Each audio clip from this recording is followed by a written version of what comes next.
In this episode of True Crime Black, we look at two separate cases that feature the death of black men. The first case details the story of a Michigan father who went missing after his son's football game. Then, his body parts were found scattered along a wooded area. Suspiciously, his girlfriend has not been seen since. Did she kill David Carter?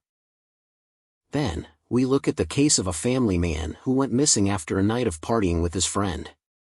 That same night, his wife received a voicemail message of what sounded like him being attacked.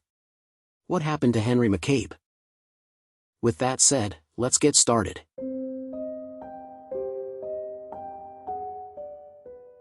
A Michigan family was firmly settled into their routine. The father of the family woke up every morning, went to work, and came home to his loving children.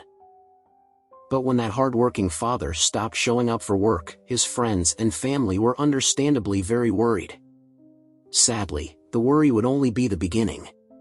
In the days that followed, their worst fears would come true. The case was covered on Netflix's Unsolved Mysteries, Body in Bags. The episode focuses on the events leading up to the Michigan man's murder in Melvindale, Michigan. The investigators immediately began their search for his killer and discovered that it may have been someone who was close to him the whole time. Now, the killer is on the run. This is the case of David Carter. 39-year-old David Carter Sr. was described by his close friends and family as a fun-loving and stand-up guy. That fun-loving attitude helped to make it easier for him to meet people, especially romantic interests. When David was younger, he met a woman named Samia Connor. During the Unsolved Mysteries segment, Connor mentioned that she liked David since the first time she saw him. She thought he was funny and enjoyed being around him. The two would begin dating soon after when she was 19 years old and Carter was 20 years old. Soon after, the couple had their son David Carter Jr., who goes by DJ. Sadly, the couple would go through a series of rough patches that saw them ending their relationship. Fortunately, they were able to maintain a strong and healthy enough friendship to be good co-parents for their son. At the time of his disappearance, Carter worked at the Magna seeding plant in Highland Park, Michigan. He also had his own clothing line that helped him indulge in one of his passions. Carter loved his family and wanted to spend as much time with them as possible. That led to him volunteering with the Melvindale Junior Football League. He also spent a lot of time supporting his son's football team as well. David was also dating someone at the time of his disappearance. He was in a relationship with Tamara Williams, who went by Tammy, for close to 6 months. Tammy and David began dating in March 2018. The pair had originally met in high school and then lost touch after graduating. When they reconnected at a party some years later, they started dating. At the time, Tammy had been working as a phlebotomist in addition to being a travel agent. She was also a mother to twins from a previous relationship. The last time that David Carter's family says that they saw him was on September 28, 2018. He was at his son's football game with Tammy. He was also joined by DJ's biological mother Samia Connor. After leaving that game, Carter's family suddenly stopped hearing from him altogether. On September 30th, 2 days after they last saw him, DJ's mother received a text from Carter. DJ was supposed to go to his house that day, but Carter sent her a text saying that he wasn't feeling well and that their son couldn't come that day. DJ decided to go to his father's house anyway because there was something there that he needed. He recalled that, when he got to the house, Tammy was outside moving the trash bins. When she saw him, she seemed to have panicked. She ran to the apartment door, DJ said to Unsolved Mysteries. And when I got to my dad's house, the door was locked. You'd have thought since she saw me, she'd have left it unlocked, but I had a key. When DJ went inside, he asked Tammy where his father was. She told him that Carter had gone for a walk. Why would Carter decide to go for a walk after texting DJ's mother that he was too sick for his son to visit? DJ also felt that Tammy was acting strangely. Like she was on edge. David Carter's disappearance forced his family to confront the way that they really felt about Tammy. During the Unsolved Mysteries segment, they expressed that they felt Tammy was obsessed with him to a dangerous degree. They recalled an instance that was very concerning for them. Just a few weeks before David disappeared, he had gone to see a movie with his cousin. When Carter got back to his car, he noticed that his tires had been slashed. David himself confided in his family that he believed Tammy slashed his tires because she was mad that he went to the movies with his cousin instead of her. It also didn't help that Tammy took no part in the efforts to search for David when he had initially gone missing. Once David hadn't shown up for work for 3 days, his family began taking matters into their own hands. His sister, Tasia Carter Jackson, rushed to his house along with other members of his family. There, they found the door unlocked and the bed unmade, things that were both unusual occurrences for David. He was nowhere to be seen, but there were what seemed like bloodstains on the mattress and the carpeted floor in the bedroom. Then, the family received tragic news. On October 1, 2018, a Department of Transportation worker found a sleeping bag dumped in the weeds along an interstate highway in Eagle Township, Ohio. The bag contained David's lower torso and legs. In the subsequent days, the family would continue to get similar updates. On October 10, 2018, David's head was found in a black duffel bag. Lastly, on October 16, his upper torso and hands were found in a suitcase. David had been shot under his ear from close range, with the exit wound on the top of his head. As the investigators worked to find out what happened to David Carter, the pieces began to come together. The authorities believed David was shot in the head, most likely while he was sleeping. They believe that because there were no defensive wounds on his body to signify that he fought back. The spotlight in this case would almost immediately fall on Tammy. Tammy had actually been arrested on October 5, 2018, in relation to David's death. However, she was released shortly after because there wasn't enough evidence to hold her. It would appear that Tammy took that opportunity to run. She disappeared sometime during October and has been on the run ever since. The investigation revealed that Tammy was seen in Ann Arbor, Michigan, on October 16, 2018.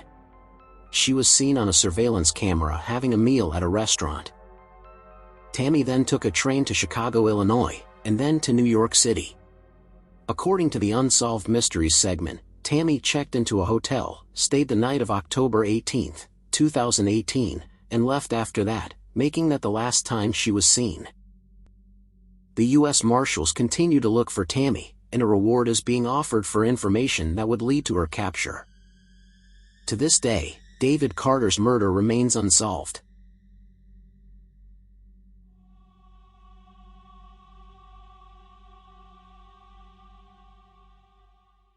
Now, we look at the case of Henry McCabe. Out of the many cases of people disappearing or turning up dead under mysterious circumstances, the case of one missing black man is one of the most chilling. It is also one of the hardest ones to make sense of. By all accounts of those that knew him closely, he had a happy and successful life with his wife and 2 children. Then, he suddenly went missing one day. The same night that he went missing, his wife received a strange voicemail. It appears that he had pocket-dialed her while he was out that night. What she heard set the tone for one of the most unsettling investigations that is still looking for answers to this day. This is the case of Henry McCabe.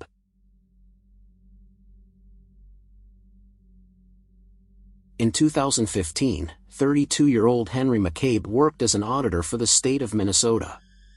According to those closest to him, Henry had a beautiful life and family to match.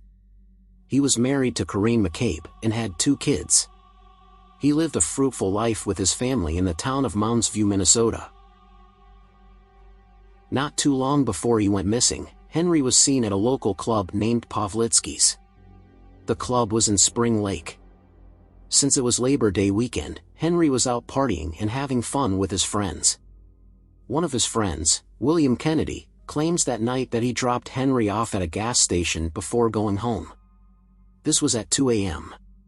According to Kennedy, it was Henry who had requested to be dropped off at the gas station. This is where the first discrepancy in this case would come up. Kennedy says that he dropped Henry off at a Super America gas station in Fridley, Minnesota. He would even take the investigators to the location and point out the exact spot where he says he last saw Henry before driving off.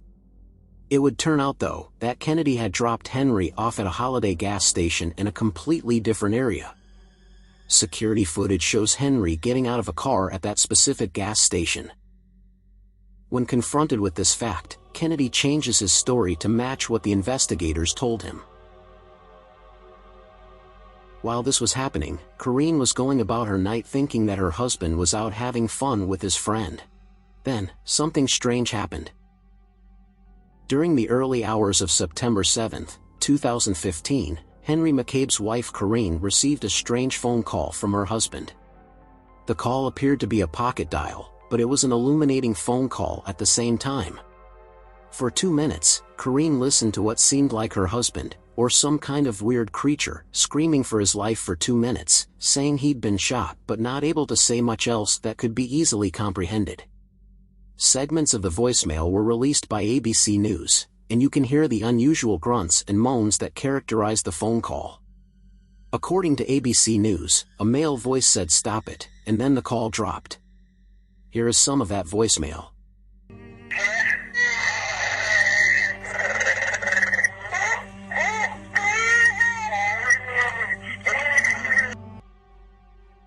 That's the last time Corrine heard Henry's voice.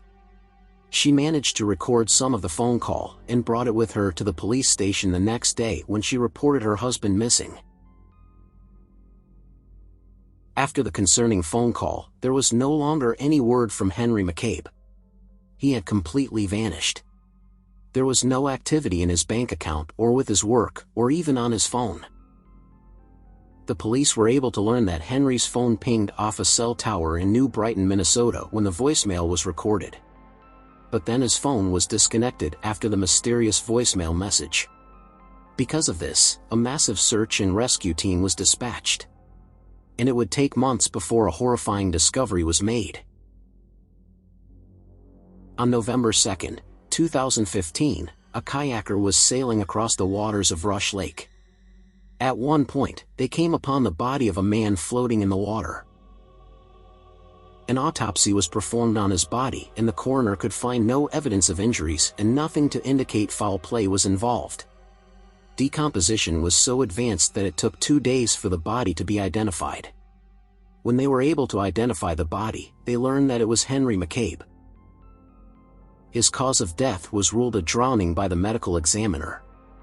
Unlike a lot of the other cases we've covered on True Crime Black, the investigators in this case considered homicide possibilities as well as suicide. The case remained open due to the bizarre voicemail message.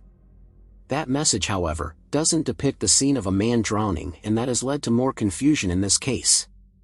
The recording was even analyzed by the FBI, but no concrete information was ever released. The investigators would also focus on the last person to see Henry alive. Although William Kennedy was never officially linked to the crime, there was something about him that was suspiciously linked to the voicemail. According to the investigators, one of the distinguishable words on Henry's audio tape was papoose. Papoose was known to be Kennedy's nickname.